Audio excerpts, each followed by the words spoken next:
কি করব, আমার এখানে মোটামুটি আমি যেহেতু হোয়াইট পরেছি, একটু হালকা ডার্ক হলে ভালো লাগে, বাট ডে লাইট যেহেতু আমি এটা মেকআপ করছি, তাই আমি এই ব্রাউন শেডটাতে যাচ্ছি, বেশি ডার্কে আমি যাব না। ব্রাউন শেডটাও কি করব, সেম জায়গা থেকে আমি ব্লেন্ড করব, হালকা হাতে জাস্ট একটু ব্লেন্ড করব। আর এই যে একটু ব্লেন্ড করতে থাকলেই ব্যাপারটা কিন্তু আমার তাড়াতাড়ি হয়ে যাবে।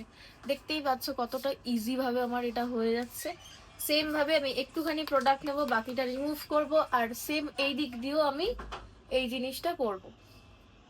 আমি কিন্তু একদম রাশ মেকআপ করছি, আর ভিডিওটা আমি কাট না করে করার চেষ্টা করছি, তাহলে তোমরাও বুঝতে পারবে যে জাস্ট কতটুকু টাইমে আমি এই সুন্দর আই মেকআপটা এত ইজিলি করছি একটাই ব্রাশের সাহায্যে, ঠিক আছে?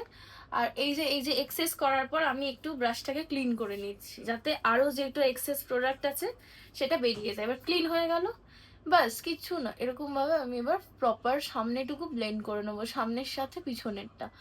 এরকম ভাবে ব্লেন্ড করতে থাকলে যে এক্সেস হালকা কালারটা আছে ওটা সামনে চলে আসবে। সেম ভাবে এটাও করব।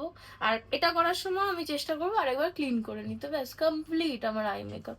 এবার যদি তোমার কাছে গ্লিটার দেওয়ার মুড থাকে, তুমি গ্লিটার করতে পারো, শিমার করতে পারো, যেটা তোমার ইচ্ছা, মানে যেরকম তোমার ইভেন্ট বা তোমার যেরকম সময় বা যেরকম লুকটা তুমি রাখতে চাইছো সেটা অনুযায়ী অ্যাপ্লাই করতে পারো। যেহেতু আমি আর ইভেন্টে যাবো বলে রেডি হচ্ছি, তাই আমার আপাতত এইরকম একটা হালকা শিমার দিলে হয়ে যাবে।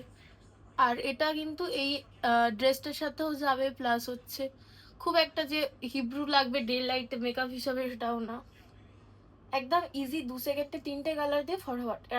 এরকম টাইপের তোমাদের যদি প্যালেট গুলো সাজেশন লাগে যে এরকম মেকআপ গুলো কিভাবে করবে, কমেন্ট করে সব বলে দেবো।